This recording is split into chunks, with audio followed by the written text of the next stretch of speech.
মই কামৰূপ জিলা পৰিষদৰ বেলতলা তিনিআলিৰ পৰা কৈ আছিলোঁ। মোৰ ইয়াত সৰুকৈ এখন দোকান আছিলে, চলাইও আছিলোঁ।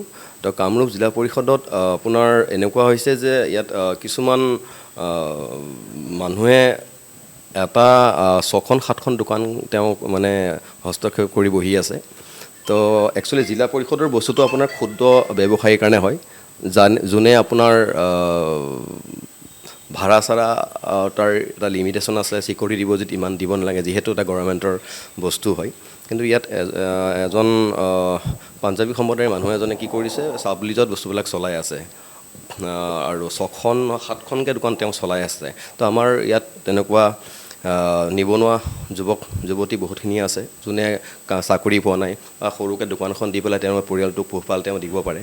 তো সেইখিনি অলপ চিন্তা চৰ্চা কৰিব লাগে চৰকাৰে, আৰু বা কামৰূপ জিলা পৰিষদে বস্তুটো বিবেচনা কৰি চাওক।